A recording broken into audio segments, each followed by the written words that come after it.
കഴിവുകൾ പ്രകടിപ്പിക്കണമെങ്കിൽ അവസരങ്ങൾ ദൈവം കൊണ്ടു തരേണ്ടതുണ്ട്.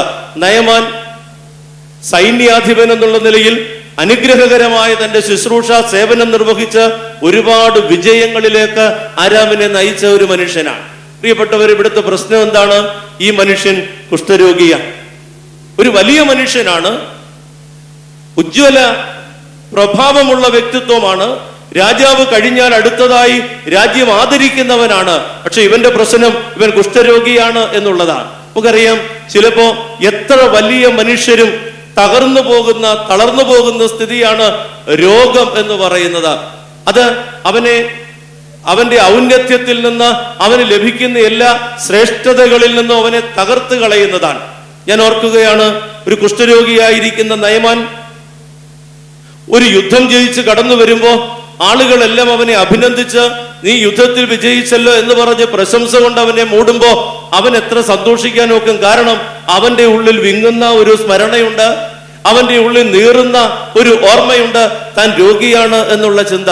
പ്രിയപ്പെട്ടവരെ, ഒരു രോഗിയെ സംബന്ധിച്ച് ആ ആള് 24 മണിക്കൂറും ബോധം കെട്ടുറങ്ങുന്ന സമയത്തെങ്ങാനും മറന്നെങ്കിലല്ലാതെ ബാക്കിയുള്ള സമയത്തെല്ലാം ആ ആളിന്റെ ചിന്ത അവന്റെ രോഗത്തെക്കുറിച്ച് മാത്രമാണ്. നമുക്കാർക്കും മനസ്സിലാക്കുവാൻ കഴിയാത്തൊരു നൊമ്പരമാണത്. അത് ഭാര്യയ്ക്കോ ഭർത്താവിനോ മക്കൾക്കോ മാതാപിതാക്കൾക്കോ പോലും പിടികിട്ടാത്ത ഒരു ഭാവമാണ്. ഒരു രോഗി എപ്പോഴും അവനെക്കുറിച്ചോ അവന്റെ രോഗത്തെക്കുറിച്ചോ ആശങ്കാകുലനായിരിക്കും. ചിലപ്പോഴൊക്കെ രോഗികളായ ആളുകൾ വന്ന് പറയാറുണ്ട്, അച്ഛൻ പ്രാർത്ഥിച്ചു കഴിഞ്ഞപ്പോ, അല്ലെ നമ്മുടെ പ്രാർത്ഥന യോഗത്തിൽ പറഞ്ഞ് പ്രാർത്ഥിച്ചു കഴിഞ്ഞപ്പോ ഒത്തിരി ആശ്വാസം എനിക്ക് ലഭിച്ചു എന്ന് പറയുന്ന ആളുകളുണ്ട്. പ്രിയപ്പെട്ടവരെ, എനിക്ക് അവിടെ തോന്നുന്ന ഒരു ചിന്ത, ഒരിക്കലും വേറൊരാൾക്ക്, അത് അച്ഛനായാലും പ്രാർത്ഥനയോഗക്കാരായാലും, ഒരു രോഗിക്ക് വേണ്ടി അയാൾ പ്രാർത്ഥിക്കുന്ന ആത്മാർത്ഥതയോടെ പ്രാർത്ഥിക്കുവാൻ ലോകത്തിൽ ഒരാളെ കൊണ്ട് സാധ്യമല്ല. കാരണം ഈ ആളിന്റെ ശ്വാസോച്ഛ്വാസം പോലും പ്രാർത്ഥനയായിരിക്കും, കണ്ണുനീരായിരിക്കും, ദൈവസന്നിധിയിലുള്ള അർത്ഥനയായിരിക്കും. നമ്മുടെയൊക്കെ നിയോഗം എന്ന് പറയുന്നത് അത്തരത്തിലുള്ള ആളുകളോട് ചേർന്ന് നിൽക്കുക എന്നതാ.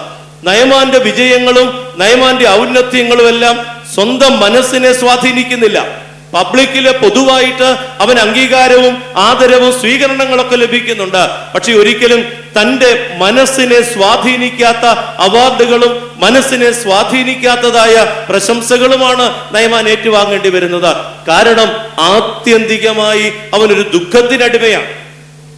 ആത്യന്തികമായ ദുഃഖത്തിന് അടിമകളായിരിക്കുന്ന ഒരാളെയും പുറമേയുള്ള പ്രശംസകൾ കൊണ്ടോ ആശ്വാസ വാക്കുകൾ കൊണ്ടോ നമുക്ക് പ്രീണിപ്പിക്കുവാനോ സ്വാധീനിക്കുവാനോ കഴിയുകയില്ല. പ്രിയപ്പെട്ടവരെ, നയമാൻ തന്റെ ഭവനത്തിൽ വളരെ ശോകമൂകനായിരിക്കുന്ന സാഹചര്യത്തിൽ അവന്റെ വീട്ടിൽ ജോലിക്കാരിയായി കടന്നു വന്നിട്ടുള്ള ഒരു പെൺകുട്ടി, അത് നയമാൻ യുദ്ധത്തിൽ പിടിച്ചുകൊണ്ടുവന്ന ഒരു പെൺകുട്ടിയാണ്. അവൾ നയമാന്റെ ഭാര്യയോട് പറയുന്നു, യജമാനൻ ശമരിയയിൽ ഒന്ന് പോയാൽ അവിടെ ഒരു പ്രവാചകനുണ്ട്, യജമാനന് സൗഖ്യം വരും എന്ന്. ആ പെൺകുട്ടിയെ കുറിച്ച് ഒത്തിരി ചിന്തിക്കേണ്ടതാണ്. പക്ഷെ ഞാൻ ഈ വിഷയവുമായി ബന്ധപ്പെട്ട് അത് എടുക്കുന്നില്ല, വിശദീകരിക്കുന്നില്ല. ഈ പെൺകുട്ടിയുടെ വാക്ക് കേട്ടിട്ട് നയമാൻ ഇറങ്ങിത്തിരിക്കുകയാണ്. എന്നെ അത്ഭുതപ്പെടുത്തിയ ഒരു വിഷയം, സർവ്വസൈന്യാധിപനായിരിക്കുന്ന നയമാൻ യുദ്ധത്തിൽ പിടിച്ചുകൊണ്ടുവന്ന് തന്റെ വീട്ടിൽ ജോലിക്കാക്കിയിരിക്കുന്ന വേലക്കാരി പെൺകുട്ടിയുടെ വാക്ക് കേട്ടാണ് സൗഖ്യം തേടി ഒരു യാത്രയ്ക്ക് ഒരുങ്ങുന്നത്. ചെറിയ മനുഷ്യരുടെ വാക്കിന് വില കൊടുക്കുന്ന ഒരു വലിയ മനുഷ്യൻ. എന്താ കാരണം? ഒരിക്കലും ഈ രോഗം ഇവൻ ഇല്ലായിരുന്നു എങ്കിൽ ഈ പെൺകുട്ടിയെ ഇവൻ ശ്രദ്ധിക്കുകയില്ല. സഹോദരങ്ങളെ, പലപ്പോഴും നമുക്ക് നമ്മളെക്കാൾ ചെറുതെന്ന് തോന്നുന്ന ആളുകളെ ശ്രദ്ധിക്കാൻ വലിയ മടിയാണ്. അവരുടെ വാക്കുകൾ കേൾക്കുവാൻ, അവരുടെ ആലോചന കേൾക്കുവാൻ അവര് കൂടെയുണ്ട് ജീവിതത്തിലെന്ന്. ലോകത്തിൽ നമ്മോടുകൂടെ ജീവിക്കുവാൻ വിധിക്കപ്പെട്ടവരാണ് എന്ന ചിന്ത പോലും താഴേക്കിടയിലേക്ക് ഇറങ്ങിച്ചെല്ലാറില്ല. അത് താഴേക്കിടയിലെന്ന് ഞാൻ പറയുമ്പോൾ വിദ്യാഭ്യാസപരമായി, കുടുംബപരമായി, ആരോഗ്യപരമായി, സാമ്പത്തികമായി, സ്ഥാനമാനങ്ങളുടെ അടിസ്ഥാനത്തിലൊക്കെ താഴേക്കിടയിലേക്ക് കണ്ണു ചെല്ലാറില്ല. വേദപുസ്തകം പറയുന്ന ഒരു വാചകമുണ്ടല്ലോ, എളിയവനെ ആദരിക്കുന്നവൻ. എപ്പോഴാ എളിയവനെ ആദരിക്കുക? ഒന്നുകിൽ എളിയവനെ ആദരിക്കണമെങ്കിൽ ഒരു വലിയ മനസ്സിന്റെ ഉടമയായിട്ട് മാറണം, അല്ലെങ്കിൽ ഇതുപോലെയുള്ള തിരിച്ചടികൾ ജീവിതത്തിൽ ഉണ്ടാകണം. കുഷ്ഠരോഗിയായ നയമാന് ആ കുഷ്ഠരോഗത്തിന്റെ പരിഹാരം എവിടെ നിന്ന് കിട്ടിയാലും വേണ്ടില്ല എന്ന വിചാരത്തിൽ ആ താല്പര്യത്തോടെ ആഗ്രഹത്തോടെ കണ്ണുനീരോടെ കഴിയുമ്പോൾ ഒരു കൊച്ചു പെണ്ണിന്റെ താൻ അടിമയായി കൊണ്ടുവന്ന പെണ്ണിന്റെ വാക്ക് കേട്ടുകൊണ്ട് നയമാൻ ഇറങ്ങിത്തിരിക്കുക. പ്രിയപ്പെട്ടവരെ, രോഗങ്ങളും തിരിച്ചടികളും താഴേക്ക് നോക്കുവാൻ കിട്ടുന്ന അവസരങ്ങളാണ്. തകർത്ത് കളയാൻ ദൈവം ഒരുക്കുന്ന അവസരങ്ങളല്ല. പലപ്പോഴും താഴേക്ക് എന്ന് പറഞ്ഞാൽ നാം നോക്കേണ്ടവരെ നോക്കാൻ കഴിയാതെ പോയ സാഹചര്യങ്ങളെ തിരിച്ചറിയുവാൻ, അവിടേക്ക് നോക്കുവാൻ, ശ്രദ്ധിക്കുവാൻ കിട്ടുന്ന അവസരങ്ങളാണ് രോഗങ്ങളോ ഇതുപോലുള്ള തകർച്ചകളോ എന്ന് നാം മനസ്സിലാക്കേണ്ടതുണ്ട്. നയമാൻ വലിയ സന്നാഹങ്ങളുമായി സമ്മാനങ്ങളുമായി എലീശ എന്ന് പറയുന്ന പ്രവാചകനെ കാണുവാനായിട്ട് പോവുകയാണ്. ആ യാത്ര വളരെ നാടകീയമാണ്. നിങ്ങൾക്ക് സൗകര്യവും സമയവും കിട്ടുകയാണെങ്കിൽ ഒന്ന് വായിക്കുന്നത് നന്നായിരിക്കും. രാജാക്കന്മാരുടെ 2-ാം പുസ്തകം 5-ാം അധ്യായം. നയമാൻ അവിടെ ചെന്നു എലീശയെ കാണാനായിട്ട് ശ്രമിച്ചു, സാധിച്ചില്ല. എലീശ തന്റെ ഭൃത്യൻ മുഖാന്തരം, ഗേഹസി എന്ന് പറയുന്ന ഭൃത്യൻ മുഖാന്തരം നയമാനെ അറിയിച്ചു, അവനോട് പോയി യോർദാനിൽ 7 പ്രാവശ്യം മുങ്ങി കുളിച്ചിട്ട് മടങ്ങിപ്പോയിക്കൊള്ളാൻ പറയുക എന്ന. നയമാന് വലിയ പ്രയാസമായി. അല്പം ധാർഷ്ട്യം നയമാനുണ്ട്. പ്രവാചകൻ വേണ്ട ഗൗരവം തനിക്ക് തന്നില്ല എന്നുള്ള ഒരു പരാതി നയമാനെ ഭരിക്കുന്നുണ്ട്.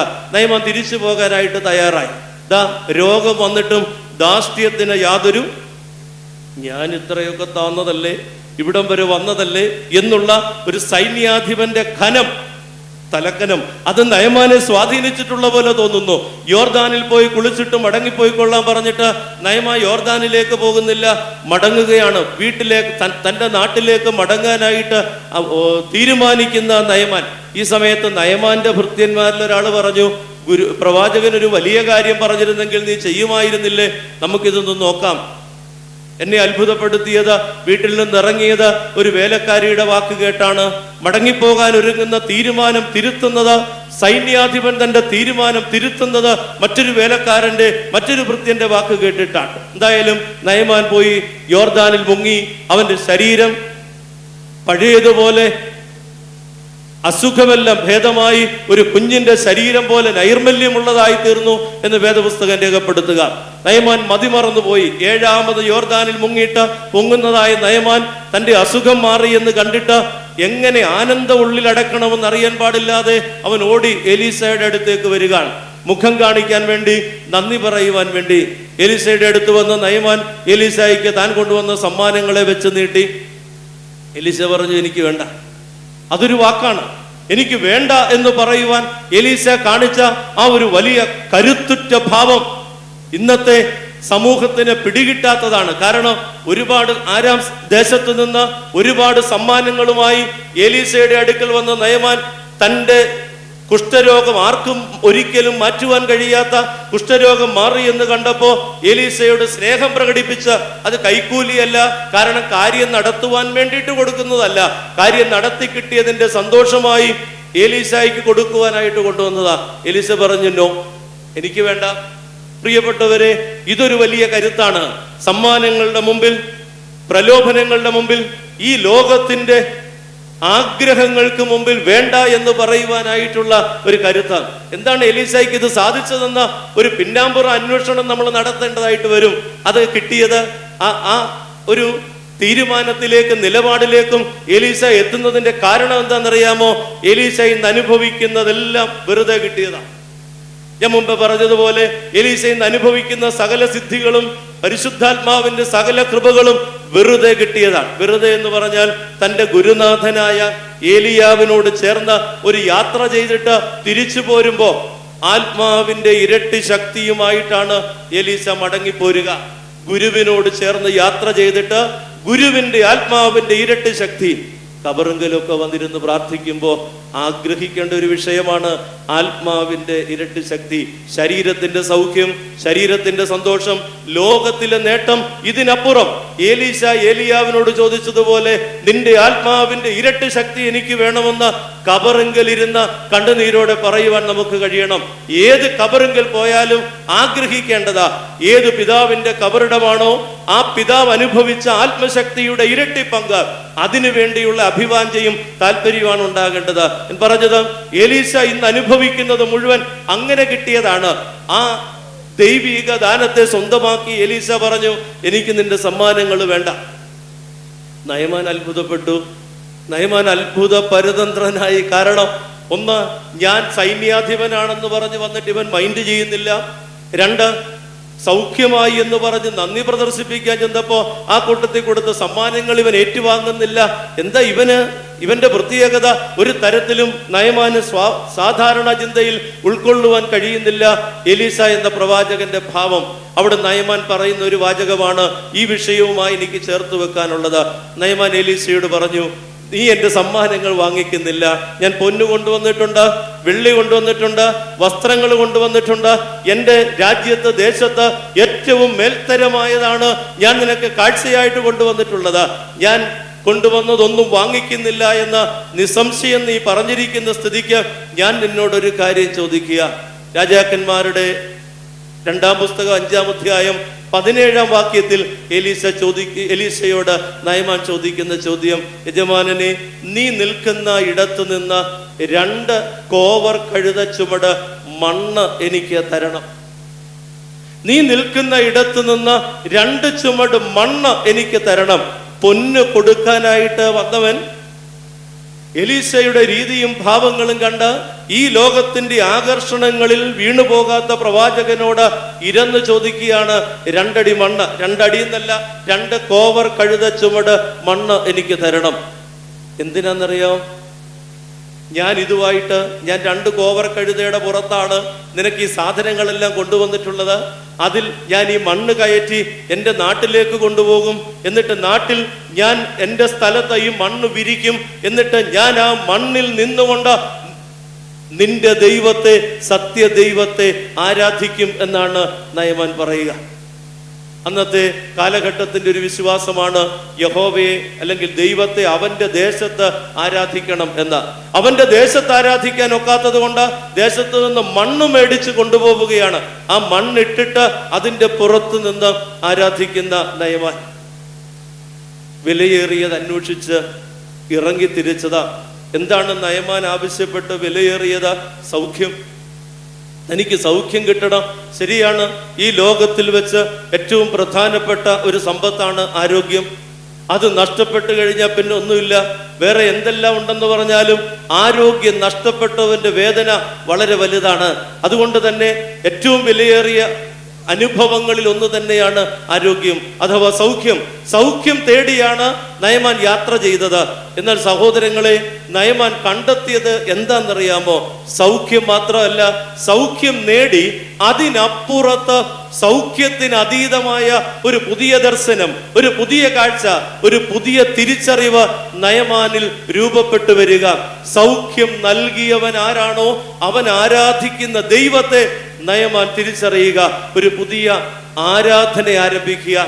എലീശയുടെ അടുത്ത് വന്ന് സൗഖ്യം കിട്ടിയിട്ട് എലീശയ്ക്ക് സമ്മാനം കൊടുത്ത് മടങ്ങിപ്പോവുകയല്ല, മറിച്ച് എലീശയുടെ ദൈവത്തെ പരിചയപ്പെട്ടിട്ട് ആ ദൈവത്തെ ആരാധിക്കുന്ന പുതിയ ഒരു സംവിധാനത്തിലേക്ക്, ഒരു പുതിയൊരു വിശ്വാസത്തിലേക്ക് നയമാൻ അടുത്തു വരിക. ഒരു ആരാധന ജീവിതത്തിന്റെ ഉടമയായിട്ട് നയമാൻ മാറുക.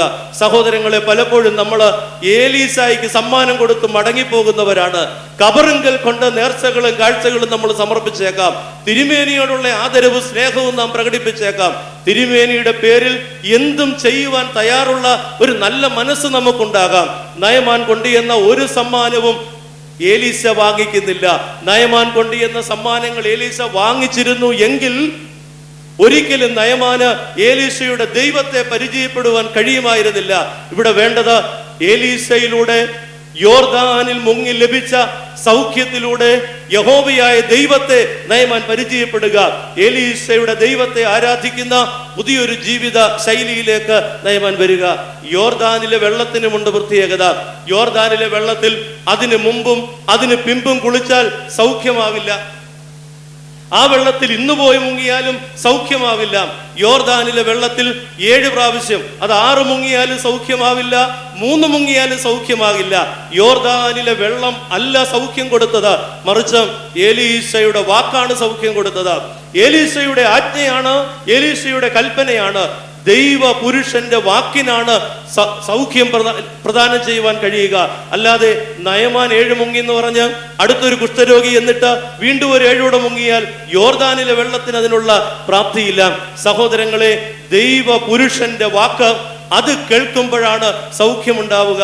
യോർദാനിലെ വെള്ളം അല്ല, പ്രാർത്ഥിക്കുന്ന സ്ഥലം എവിടെ എന്നുള്ളതല്ല, ആരാധിക്കുന്ന ഇടം എവിടെ എന്നുള്ളതല്ല, മുങ്ങുന്നത് എവിടെ എന്നുള്ളതല്ല, മറിച്ച് ദൈവപുരുഷന്റെ വാക്കിന്. അതുകൊണ്ടാണ് പെരുന്നാളുകളോടനുബന്ധിച്ചൊക്കെ എപ്പോഴും പ്രസംഗിക്കുമ്പോൾ പറയുന്നത്, എന്താണ് ഈ പിതാവ് ആഗ്രഹിക്കുന്നതെന്ന് തിരിച്ചറിയാൻ കഴിയാത്തിടത്തോളം കാലം പെരുന്നാൾ അർത്ഥപൂർണമാവില്ല.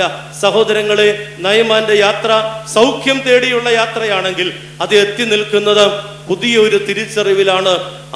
എലീശയുടെ ദൈവത്തെ തിരിച്ചറിഞ്ഞ് ആ ദൈവത്തെ ആരാധിക്കുന്ന പുതിയൊരു ശൈലിയിലേക്ക് നയമാൻ വരിക. ഈ കബറിടം ഒരു യോർദാന്റെ അനുഭവമാകട്ടെ, ഈ കബറിടം ഒരു എലീശയുടെ സാന്നിധ്യമായിട്ട് മാറട്ടെ.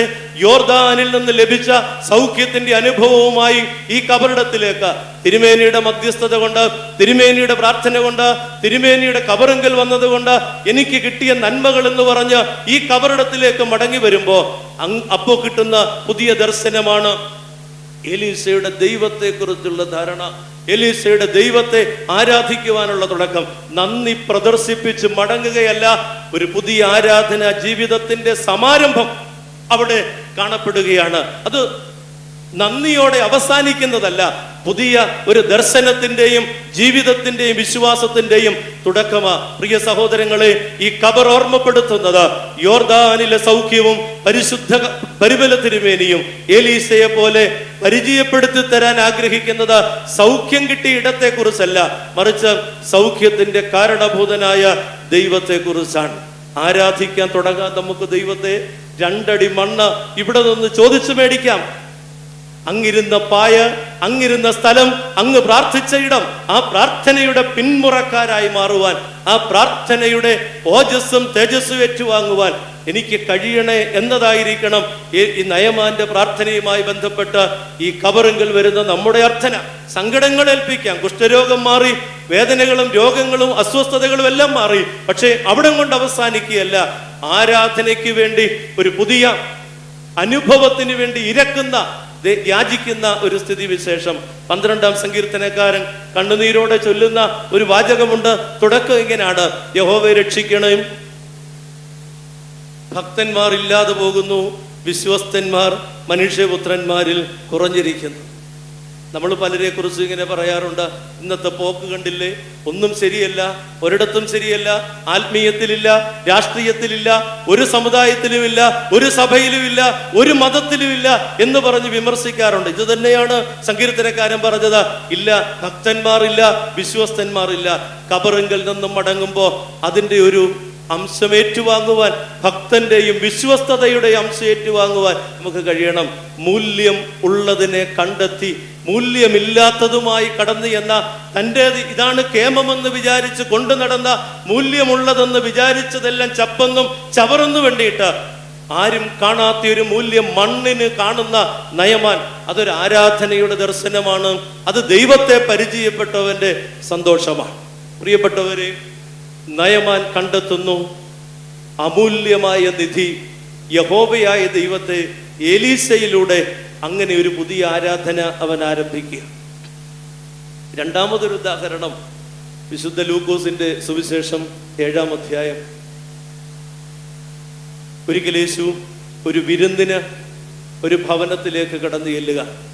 പരീശനായ ഒരു മനുഷ്യന്റെ ഭവനത്തിൽ വിരുന്നിനായിട്ട് യേശു ചെല്ലുക. ഞാൻ പലപ്പോഴും ചിന്തിച്ചു പോകാറുണ്ട്, ഈ ആളുകളെ അടുത്തറിയാവുന്ന സ്ഥിതിക്ക് എന്തിനാണ് ഇവന്റെയൊക്കെ വീട്ടിൽ പോകുന്നത്? പക്ഷെ യേശു ആരെയും ഒഴിവാക്കിയില്ല. കാരണം എവിടെ നിന്നാണ് ഒരു ആത്മാവിനെ കിട്ടുക എന്നുള്ളതിനെ കുറിച്ച് കർത്താവിന് വലിയ കാംക്ഷയുണ്ടായിരുന്നു. അതുകൊണ്ട് ആരെയും തമ്പുരാൻ ഒഴിവാക്കുന്നില്ല. ശീമോന്റെ വീട്ടിലേക്ക് യേശു വിരുന്നിന് ചെല്ലുക. ശീമോന്റെ വീട്ടിൽ വിരുന്ന് ഗംഭീരമായിട്ട് ക്രമീകരിക്കപ്പെട്ടിട്ടുണ്ട്.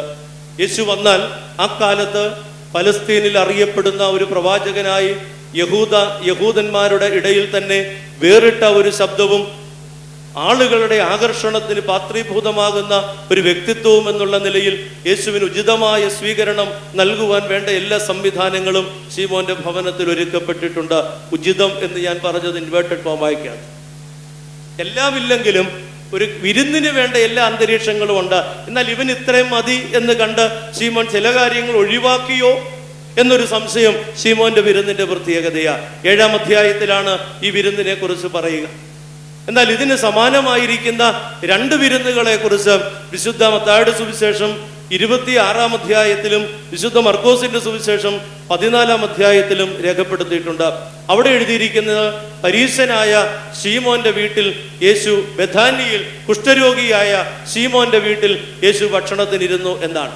പക്ഷെ അവിടെ ഒരു പ്രശ്നമുള്ളത്, ആ പ്രതിപാദ്യം വിശുദ്ധ മത്തായി 26-ഉം മർക്കോസ് 14-ാം അധ്യായവും യേശുവിന്റെ മരണത്തിന് തൊട്ടു മുമ്പായിട്ട് ഈ സംഭവം നടക്കുന്നതായിട്ടാണ് രേഖപ്പെടുത്തുക.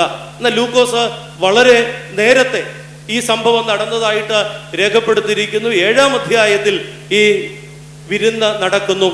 വിരുന്ന് ഒരുക്കപ്പെട്ടിരിക്കുന്ന സമയത്ത് അതിഥികളെല്ലാം ഉണ്ട്.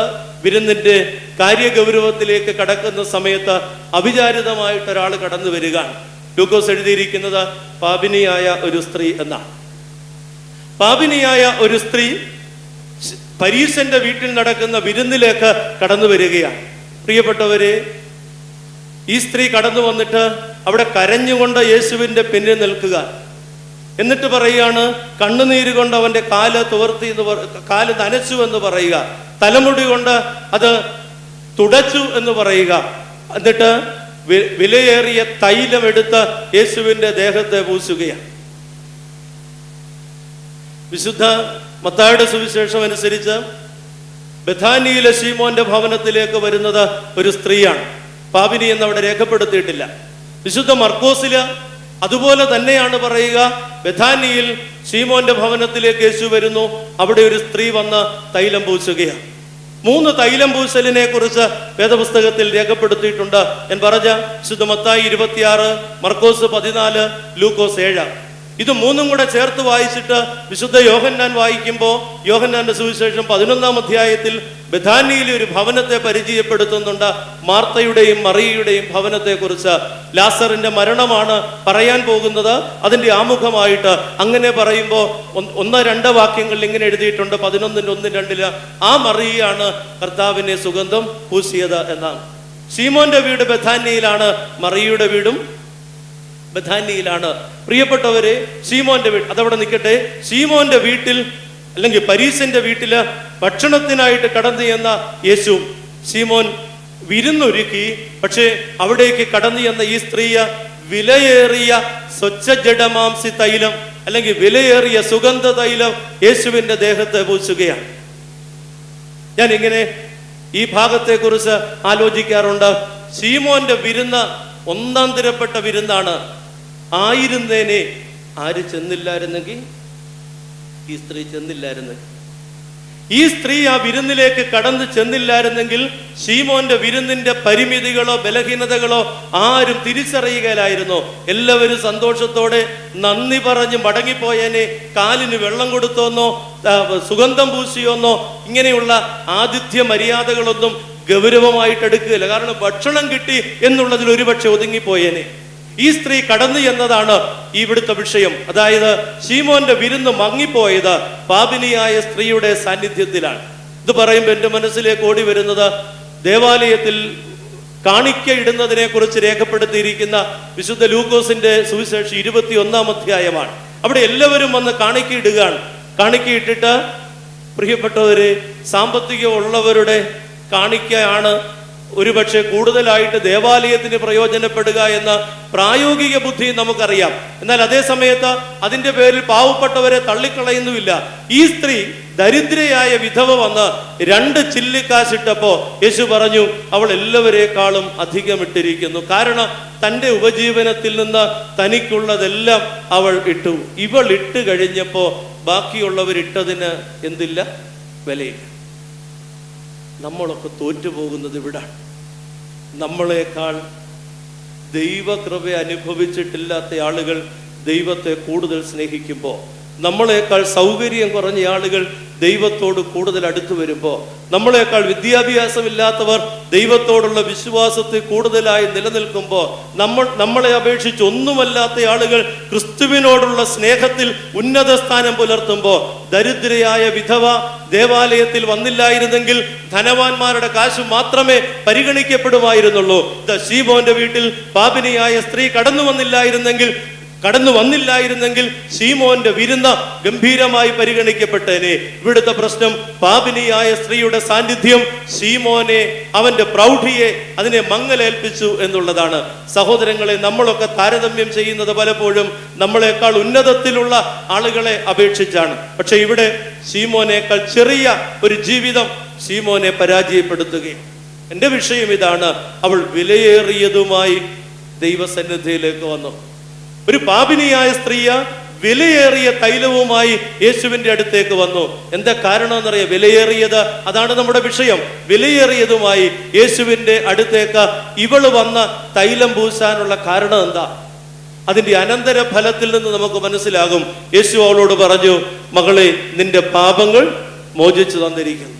അവൾ വിലയേറിയത് ചെലവാക്കിയത്, അമൂല്യമായത്, അതിനേക്കാൾ അമൂല്യമായത് സ്വന്തമാക്കുവാൻ വേണ്ടിയാണ്.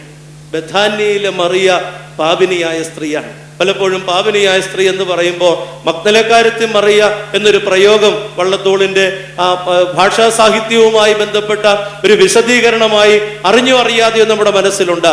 ബഥാന്യയിലെ മറിയ പാപിനിയായ സ്ത്രീയാണ്.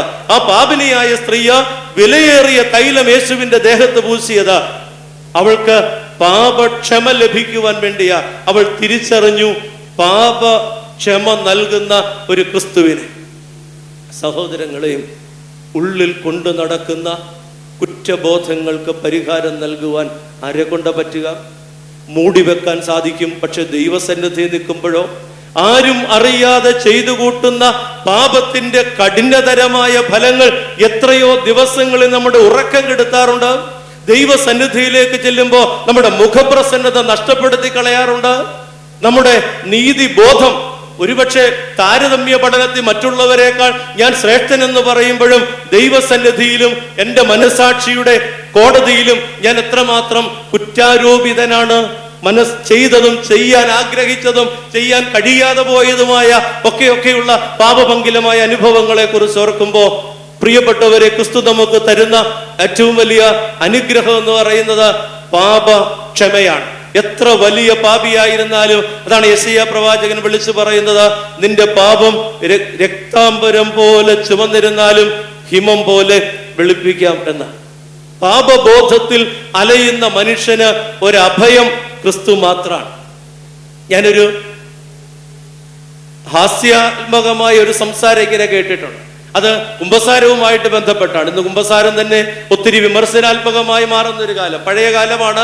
ഒരു വല്യച്ഛന്റെ അടുത്ത് ഒരു കൊച്ചൻ കുമ്പസാരിക്കാനായിട്ട്, ഒരു ചെറുപ്പക്കാരൻ വളരെ ആത്മാർത്ഥതയോടെയാണ് കുമ്പസാരിക്കാനായിട്ട്. നമ്മൾ അച്ഛനോട് കുമ്പസാരിച്ചപ്പോൾ പറഞ്ഞു, അച്ഛോ കുറെ പാപങ്ങളൊക്കെ പറഞ്ഞ് ആ കൂട്ടത്തിൽ പറഞ്ഞു, അച്ഛോ അച്ഛന്റെ ഒരു വാഴക്കൊല ഞാനിങ്ങനെ മോഷ്ടിച്ച് വിറ്റായിരുന്നു എന്ന് പറഞ്ഞു. അച്ഛൻ പറഞ്ഞു, നീ അതിന്റെ കാശ് വെച്ചിട്ട് ബാക്കി പറഞ്ഞാൽ മതി എന്ന് പറഞ്ഞു. പാപത്തിന് എപ്പോഴും ഒരു പ്രായശ്ചിത്തമുണ്ട്. പാപം ഒരിക്കലും അനുതാപത്തോടെ തീരുന്നില്ല, അനുതാപത്തോടെ അവസാനിക്കുമെന്നുള്ളത് ഭൂമിയുടെ ഒരു പ്രമാണമല്ല. ഞാൻ ഒരാളോട് തെറ്റ് ചെയ്താൽ ആ തെറ്റിന് ഞാൻ പ്രായശ്ചിത്തം ചെയ്തേ പറ്റൂ. പക്ഷേ സഹോദരങ്ങളെ, പ്രായശ്ചിത്തമില്ലാതെ പാപത്തിന് പരിഹാരം കൊടുത്തത് നസ്രയക്കാരൻ യേശു മാത്രമാണ്. ക്രൂസിൽ നിന്ന് ഒഴുകിയ ക്രിസ്തുവിന്റെ രക്തം നമുക്ക് തരുന്ന അതുല്യമായ ഭാഗ്യമാണ്. പ്രായശ്ചിത്തമില്ലാതെ പാപത്തിന് മോചനം. വലതുഭാഗത്തെ കള്ളൻ എന്താ പ്രായശ്ചിത്തം ചെയ്തേ? പ്രിയപ്പെട്ടവരെ, പ്രായശ്ചിത്തം ചെയ്തവരുണ്ട്, ഇല്ലെന്ന് ഞാൻ പറയുന്നില്ല. എന്നാൽ ഒരു പ്രായശ്ചിത്തവും കൂടാതെ പൂർണ്ണമായും വിശുദ്ധീകരിക്കുന്ന ദൈവത്തിന്റെ ശൈലി ഇതാ. ഇവൾ തന്റെ കൈവശമുണ്ടായിരുന്ന ഏറ്റവും വില കൂടിയത്, ഏറ്റവും വിലയേറിയത് യേശുവിന്റെ സമീപത്ത് സമർപ്പിച്ചിട്ട് അതിനേക്കാൾ വിലയേറിയത് സ്വന്തമാക്കുക. ഒരു ആയുസ് മുഴുവൻ കുറ്റബോധവുമായിട്ട് നടന്ന ഈ സ്ത്രീ. സഹോദരങ്ങളെ, എനിക്ക് ഓർമ്മപ്പെടുത്താനുള്ളത്, കുറ്റബോധവുമായി നമ്മുടെ മനസ്സ് ഇനി യാത്ര ചെയ്യാൻ ഇടയാകരുത്. എന്തെങ്കിലും അവിഹിതമായ അനുഭവങ്ങളിലൂടെ യാത്ര ചെയ്യുന്ന ജീവിതത്തെ നമുക്ക് തിരിച്ചു കൊണ്ടുവരാം. കാരണം ഇത് വേണ്ട എന്ന് വെക്കാനുള്ള സമയമാണ്. പരിശുദ്ധ പരിമല തിരുമേനിയുടെ ഖബറിടത്തിലേക്ക് നാം വരുമ്പോ ബന്ധനങ്ങൾ അഴിയപ്പെടണം. പൈശാചികമായ ബന്ധനങ്ങൾ. ബന്ധനമെന്ന് പറഞ്ഞാൽ മറ്റെവിടെയെങ്കിലും കേൾക്കുന്നത് പോലെ എല്ലാം ബന്ധനം എന്ന് പറയുന്നതല്ല. പൈശാചികമായ ബന്ധനങ്ങൾ അഴിയണം, അവിഹിതമായ എല്ലാ ബന്ധനങ്ങളും അഴിയണം. ആ ബന്ധനങ്ങൾ അഴിയുവാൻ യേശുക്രിസ്തുവിന്റെ അടുത്തേക്ക് ഈ സ്ത്രീ കടന്നു വരികയാ. ഇന്നുവരെ അവൾ അറിയപ്പെട്ടത് ബഥാനിയിൽ പാപിനിയായ സ്ത്രീ എന്നാണെങ്കിൽ, സഹോദരങ്ങളെ, അടുത്ത ദിവസം അവളുടെ പേര് മാറുകയാണ്. യേശു ഏറ്റവും സ്നേഹിച്ച ഭവനമായി അവളുടെ ഭവനം മാറുകയാ. യേശു മാർത്തയെയും മറിയെയും ലാസറിനെയും സ്നേഹിച്ചു എന്ന തിരുവചനം നമ്മെ ഓർമ്മപ്പെടുത്തുക. തന്റെ കയ്യിലുണ്ടായിരുന്ന വിലയേറിയത്, ഇതാണ് താരതമ്യം. തന്റെ കയ്യിലുണ്ടായിരുന്ന വിലയേറിയതിനെ ദൈവത്തിനു മുമ്പാകെ ഏൽപ്പിച്ചിട്ട് നമ്മൾ ഇന്ന് വിലയേറിയതെന്ന് പറഞ്ഞു നടക്കുന്നത് എന്താ? നമുക്ക് നമ്മളെ കുറിച്ച് അഭിമാനം തോന്നുന്ന, ഐ ആം സംതിങ് എന്ന് തോന്നുന്ന എന്തെങ്കിലും ധാരണകളുണ്ടെങ്കിൽ ദൈവത്തിന്റെ കാൽ കീഴുകൊണ്ട് അത് വെറും ചപ്പൊന്നും ചവറൊന്നും പറഞ്ഞ് ഏൽപ്പിച്ചു കൊടുക്കാം. ഭാഗ്യവാനായ പൗലോസ്ലീഹ ഇങ്ങനെ പറഞ്ഞു, എനിക്ക് അഭിമാനിക്കാൻ ഒത്തിരി വകയുണ്ട്, പക്ഷെ ക്രിസ്തു നിമിത്തം ഞാൻ അതെല്ലാം ചപ്പൊന്നും ചവറൊന്നും എണ്ണുകയാണ്. പ്രിയപ്പെട്ടവരെ, ശീമോനെ പരാജയപ്പെടുത്തിയ ഒരു സ്ത്രീയെ കുറിച്ചാണ് ഞാൻ നിങ്ങളോട് പറഞ്ഞത്. ഈ സ്ത്രീയുടെ സാന്നിധ്യം ശീമോന്റെ വിരുന്നിനെ മങ്ങലേൽപ്പിക്കുക. അവിടെ ശ്രദ്ധിക്കപ്പെട്ടത് ശീമോന്റെ ഭക്ഷണമല്ല, മറിച്ച് സ്ത്രീയ. യേശുവിടെ കുറെ സംസാരം ശീമോനോട് നടത്തുന്നുണ്ട്, ഞാൻ അതിലേക്ക് പോകുന്നില്ല. വിലയേറിയത് കണ്ടെത്തുവാൻ വേണ്ടി തനിക്കുള്ളതല്ല, ആ മനുഷ്യൻ നിധിയുള്ള വയല് കണ്ട് തനിക്കുള്ളതെല്ലാം വിറ്റിട്ട് ആ വയല് സ്വന്തമാക്കിയതുപോലെ താൻ ഇതുവരെ സ്വരൂപിച്ച, ഒരുപക്ഷെ പാപപങ്കിലമായ ജീവിതം കൊണ്ട് സമ്പാദിച്ചതാകാം.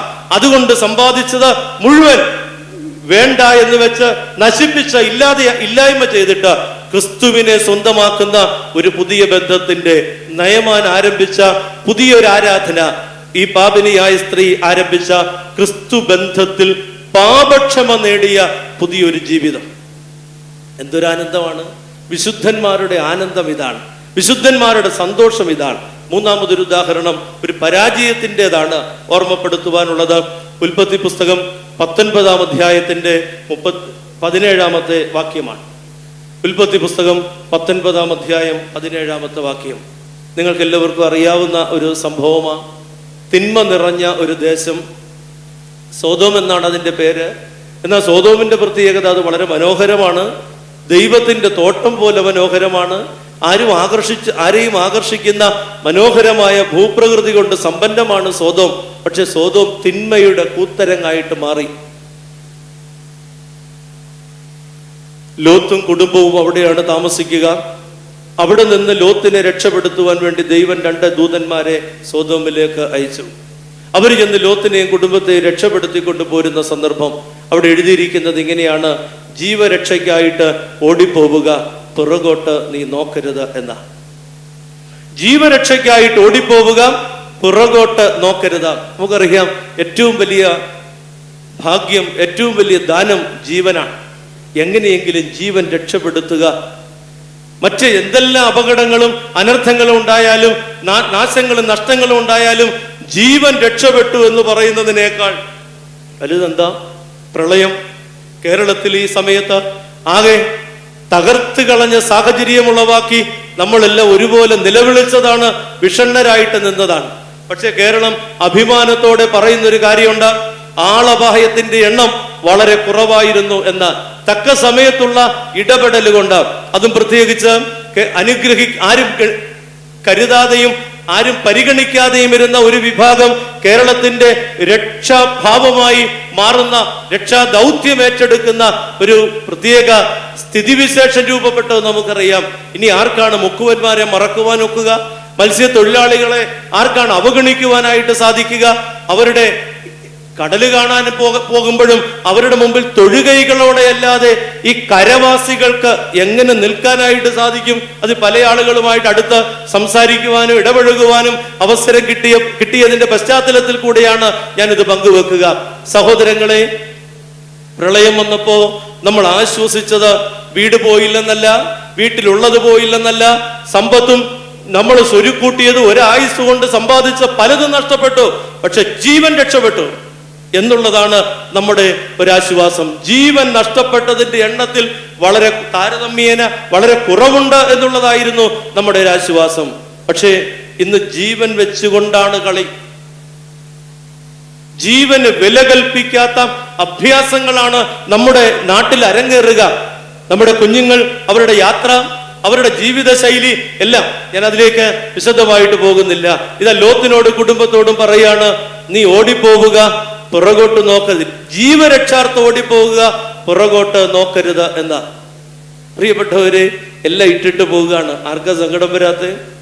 താൻ ജീവിച്ച ഭവനം, താൻ സ്വരുക്കൂട്ടിയ ആദായങ്ങൾ, താൻ സ്ഥിരമായി ഇടപെട്ടുകൊണ്ടിരുന്ന അടുക്കള ഉൾപ്പെടെയുള്ള സാഹചര്യങ്ങൾ, സ്ത്രീകളുടെ ശവസംസ്കാര ശുശ്രൂഷയിൽ ഇങ്ങനെ ഒരു ഗീതം ചൊല്ലും. എന്താ സ്ത്രീകളെ കുറിച്ച് പറയുക എന്നുള്ളത് ആലോചിക്കേണ്ട ഒരു വിഷയമാണ്. പുരുഷന്മാരെ കുറിച്ച് അങ്ങനെ പറഞ്ഞിട്ടില്ല. വീടതിൽ ഇളവില്ലാതെ ഓടി നടന്നോളെ, കബറിൽ അതിലേക്ക് ഏന്തുന്ന അപരന്മാർ നാഥ കൃപ ചെയ്യണം എന്ന് പറഞ്ഞാൽ, വീടിനകത്ത് ഏറ്റവും കൂടുതൽ സഹവാസം ചെയ്യുന്നത് സ്ത്രീയാണ് എന്നുള്ളതാണ് ഒരു ധാരണ. ഇന്നത്തെ ധാരണയല്ല, കാരണം ഇന്ന് പുരുഷനും സ്ത്രീക്കും ജോലിയുണ്ട്. രാവിലെ സ്ത്രീ ഇറങ്ങും, രാവിലെ പുരുഷനും ഇറങ്ങും. എന്നാൽ ഈ ഗീതം എഴുതിയ സമയത്ത് പശ്ചാത്തലമായിരിക്കാം, വീടതില് ഇളവില്ലാതെ ഓടി നടന്നവളാണ്. എന്നാൽ ഇപ്പോൾ ഇത് കബറതിലേക്ക് എന്തുകയാ? വീട്ടിൽ നിന്ന് ഇറങ്ങിപ്പോരുകയാണ് ലോത്തും കുടുംബവും. വളരെ അത്ഭുതകരമായ ഒരു രക്ഷപ്പെടലാണ്. ദൈവം അവർക്ക് പ്രത്യേകമായി ഒരുക്കിയ ഒരവസരമാണ്. മറ്റാർക്കും, സോദോമിൽ വസിച്ച മറ്റാർക്കും കൊടുക്കാത്ത ഒരു സൗഭാഗ്യമാണ്. ഒറ്റ വ്യവസ്ഥയെ ദൈവം വെച്ചുള്ളൂ, പുറകോട്ട് നോക്കരുത്. ഓടിയിട്ട് അങ്ങോട്ട് എത്തുന്നില്ല. ദൈവദൂതന്മാർ അവരുടെ കൈ പിടിച്ചു അടുത്തുള്ള പട്ടണത്തിലേക്ക്, അടുത്തുള്ള പർവ്വതത്തിലേക്ക് അവരെ എത്തിക്കാനായിട്ട് ശ്രമിക്കുക.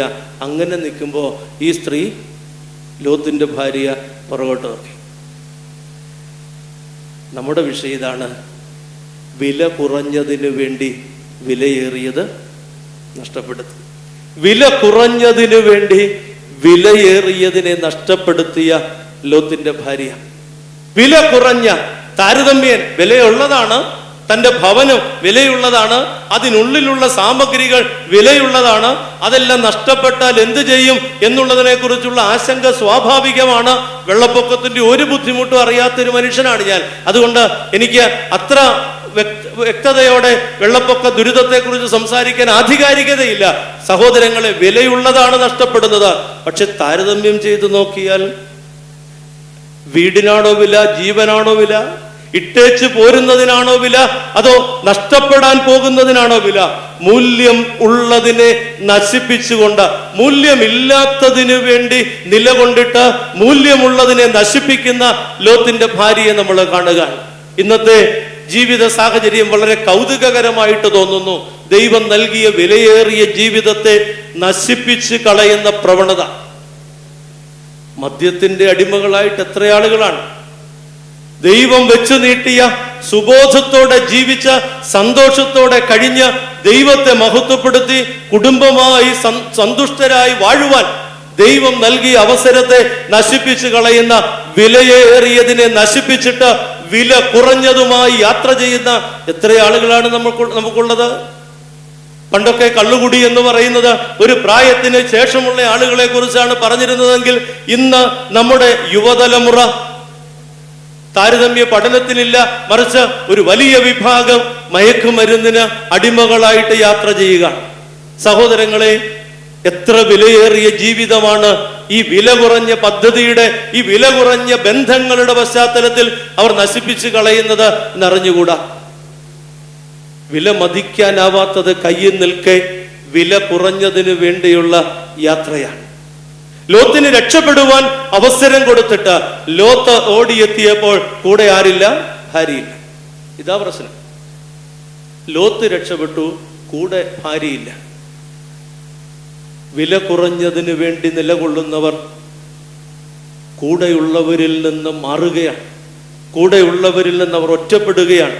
അവർ മുഖാന്തരം മറ്റു കൂടെയുള്ളവർ ദുഃഖിക്കേണ്ട. 3 പേര്, ലോത്തും 2 പെൺമക്കളും രക്ഷപ്പെട്ടിട്ടും അവർക്ക് രക്ഷയുടെ സന്തോഷമില്ല, രക്ഷയുടെ ആനന്ദമില്ല.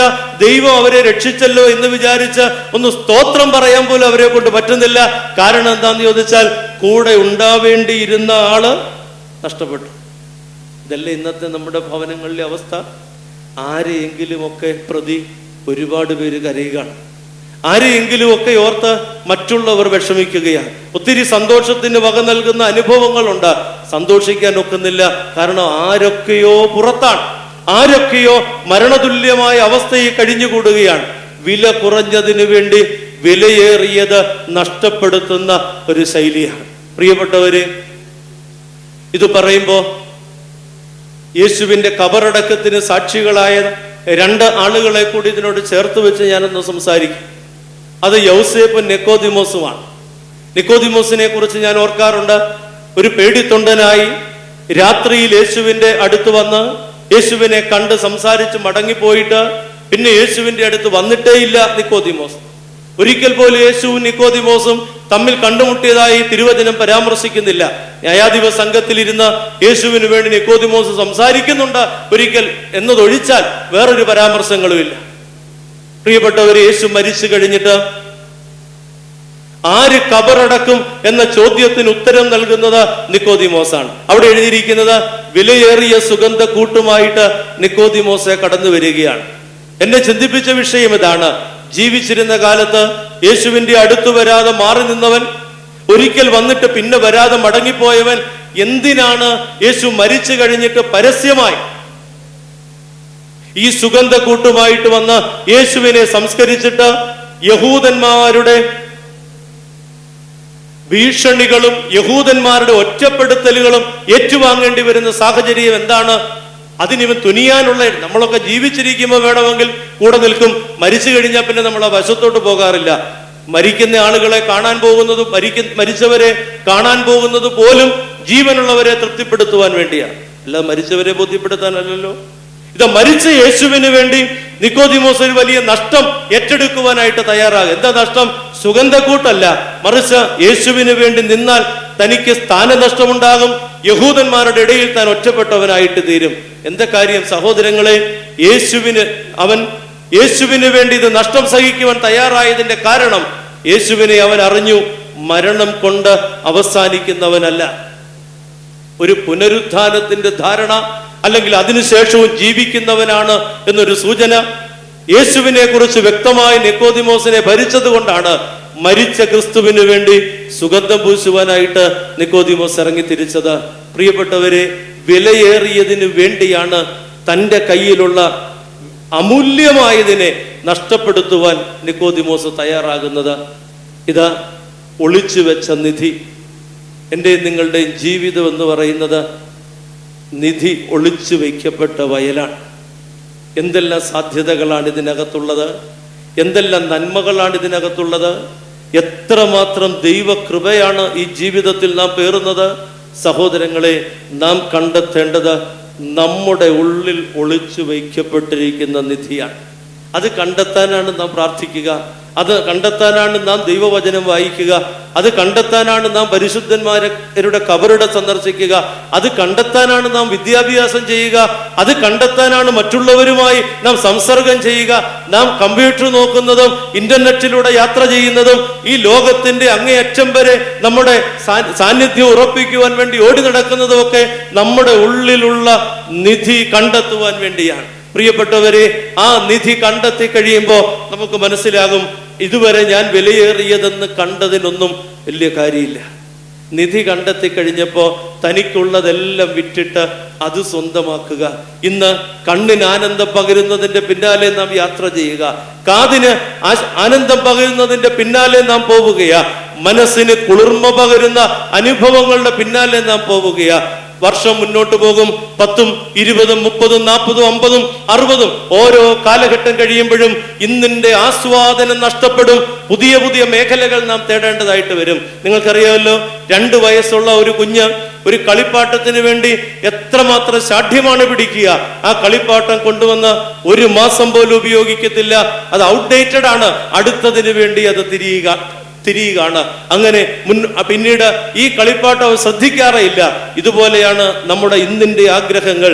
15-ലും 16-ലും 18-ലും നമ്മെ ഭരിക്കുന്ന അല്ലെ മതിക്കുന്ന ആഗ്രഹങ്ങൾക്കും വികാരങ്ങൾക്കും 25-ലും 30-ലും 40-ലും പ്രസക്തിയെ ഉണ്ടാവില്ല. വളരെ നൈമിഷികമായ ബലഹീനതകളാണ്, ആഗ്രഹങ്ങളാണ്, സുഖങ്ങളാണ്, സന്തോഷങ്ങളാണ് വിലയേറിയതിനെ നഷ്ടപ്പെടുത്തുവാൻ നമ്മെ നിർബന്ധിച്ചു കൊണ്ടിരിക്കുന്നത്. കണ്ടെത്തുവാൻ കഴിയുമോ നമ്മുടെ ഉള്ളിലുള്ള ഒരു നിധിശേഖരം? പരിശുദ്ധ പരിമല തിരുമേനി തൻ്റെ ഉള്ളിലുള്ള രണ്ട് അനുഭവങ്ങളിലാണ് നാം ഇത് വിശദീകരിക്കുക. ഒന്ന്, ദൈവമാകുന്ന നിധിയെ കണ്ടെത്തി അതിൻ്റെ പിന്നാലെയുള്ള യാത്ര. രണ്ട്, തൻ്റെ ഉള്ളിൽ കുടികൊള്ളുന്ന നിധിശേഖരം കണ്ടെത്തി അതിനെ പ്രോജ്വലിപ്പിച്ച, അതിനുവേണ്ടി നിലകൊണ്ട ഉജ്ജ്വലമായ വ്യക്തിത്വം. ഞാൻ എൻ്റെ വാക്കുകൾ അവസാനിപ്പിക്കുക. പ്രിയ സഹോദരങ്ങളെ, സ്വന്തം ജീവിതം അതിനേക്കാൾ വലിയ നിധിയില്ല. ജീവിതത്തിൽ രോഗം ഉണ്ടാകാം, സങ്കടങ്ങളും നഷ്ടങ്ങളും, നമുക്ക് നമ്മളെക്കുറിച്ച് തോന്നുന്ന ഒത്തിരി അസംതൃപ്തി ഉണ്ടല്ലോ. അയ്യോ, ഞാൻ എന്താണ്, മറ്റുള്ളവരെ അപേക്ഷിച്ച് ഞാൻ ഒന്നുമല്ല എന്ന് പറയുന്ന അയ്യോഭാവങ്ങൾ. ഇതൊക്കെയാണെങ്കിലും എൻ്റെ ജീവിതം എന്ന് പറയുന്നത് ദൈവം എന്നെ ഏൽപ്പിച്ചിരിക്കുന്ന വലിയൊരു നിധിയാണ്. കണ്ണിന്റെ കൃഷ്ണമണി പോലെ ഞാൻ സൂക്ഷിക്കേണ്ടതാണ്. 10, 80, 90 വയസ്സായ ആളുകൾ മരിക്കുമ്പോൾ ഞാൻ അവരുടെ മുമ്പിൽ നിന്ന് സംസാരിക്കുമ്പോൾ ഓർക്കാറുണ്ട്, ഈ ജീവൻ ഈ ആളിൽ 90 വർഷം സംരക്ഷിക്കപ്പെട്ടു എന്ന് പറയുന്നത് വലിയൊരു ഭാഗ്യമാണ്. എന്താ കാരണമെന്നറിയാമോ? അവരതിനെ സൂക്ഷിച്ചു എന്നുള്ളതാ. അവർ ബൈക്ക് പൊക്കാനായിട്ട് പോയില്ല, അവർ ആവശ്യമില്ലാത്ത അവിവേകം കാണിച്ചില്ല, അവർ സാഹസത്തിന് പോയില്ല, അവർ ആത്മഹത്യ ചെയ്യാനായിട്ട് പോയില്ല. മരണകരമായ അനുഭവങ്ങളെ തുഴഞ്ഞ് അതിജീവിച്ച് നേരിട്ട് അഭിമുഖീകരിച്ച് അവർ ജീവിതത്തെ ദൈവം ഉദ്ദേശിച്ച തീരം വരെ എത്തിച്ചു. നമ്മുടെ ജീവിതമാകുന്ന നിധി അത് സൂക്ഷിക്കുക എന്നുള്ളതാണ് നമ്മുടെ ചുമതല. കേടുകൂടാതെ, അപഹരിക്കപ്പെടാതെ, അന്യായക്കാരെ കൊണ്ടുപോകാതെ. ഇതാ നിധിയുള്ള വയല് കണ്ടെത്തിയ മനുഷ്യൻ സകലതും ഉപേക്ഷിച്ചതുപോലെ എൻ്റെ നിങ്ങളുടെ ജീവിതത്തിൽ യഥാർത്ഥമായത് നേടുവാൻ, മൂല്യമുള്ളത് നേടുവാൻ, അയഥാർത്ഥമായതിനോട് വിട പറയാം. നിലനിൽക്കാത്തതിനോട് നമുക്ക് നോ പറയാം. തൽക്കാല സുഖങ്ങളോടും ആഗ്രഹങ്ങളോടും നമുക്ക് മാറി നിൽക്കാനായിട്ട് ആജ്ഞാപിക്കാം.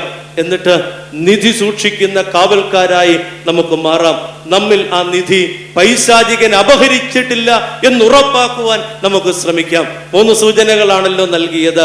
ഒന്നാമതായി, സൗഖ്യം തേടിയുള്ള യാത്ര, മൂല്യമുള്ള സമ്മാനങ്ങളുമായുള്ള യാത്ര, മൂല്യമുള്ള ആരോഗ്യം തേടിയുള്ള യാത്ര. പക്ഷേ എലീശയെ കണ്ടു കഴിഞ്ഞപ്പോ ആരോഗ്യത്തിനും വലിയ മൂല്യമില്ല, തൻ്റെ കയ്യിലുള്ളതിനും മൂല്യമില്ല. മറിച്ച് എലീശയെ ആരാധിക്കുന്ന ഒരു ദൈവം, അതാണ് മൂല്യമുള്ളതെന്ന് തിരിച്ചറിഞ്ഞു. ഈ കബറിടം നമ്മളെ സഹായിക്കേണ്ടത് അതാണ്. ഒരു പുതിയ ദിശാബോധത്തിലേക്ക്, ഒരു പുതിയ ആരാധനാ ഭാവത്തിലേക്ക്. രണ്ടാമത് നാം കണ്ടത് വലിയ വിരുന്നിന്റെ നടുവിലേക്ക്, വളരെ ഉന്നതരായ ആളുകൾ പങ്കെടുക്കുന്ന ഒരു വിരുന്നിന്റെ നടുവിലേക്ക് താരതമ്യേന അവഗണിക്കപ്പെട്ട ഒരു സ്ത്രീ, പാപിനിയായ സ്ത്രീ, ആ പട്ടണത്തിൽ അറിയപ്പെടുന്ന പാപിനി, അവൾ കടന്നു ചെല്ലുകയാണ്. ശീമോൻ പോലും അവളെ നോക്കുന്ന കണ്ണ് വേദപുസ്തകം വളരെ വ്യക്തമായി രേഖപ്പെടുത്തുന്നുണ്ട്. പക്ഷെ സഹോദരങ്ങളെ, ആ സ്ത്രീയുടെ തൈലത്തിന്റെ മുമ്പിൽ ശീമോന്റെ വിരുന്ന് പാളിപ്പോയി. കാരണം അത് മൂല്യമുള്ളതായിരുന്നു. യേശുവിന്റെ വില തിരിച്ചറിഞ്ഞുകൊണ്ടുള്ള ഒരു പൂശലായിരുന്നത്, എല്ലാം കൊടുക്കുന്ന ഒരു സമർപ്പണമായിരുന്നത്. ദരിദ്രയായ വിധവയെ പോലെ നമുക്ക് വേണ്ടത് എന്തെങ്കിലും കൊടുത്ത് തൃപ്തിപ്പെടുത്തുന്ന ഒരാത്മീയതയല്ല, എല്ലാം കൊടുക്കാൻ തയ്യാറാകുന്ന ഒരു മാനസികാവസ്ഥയാ.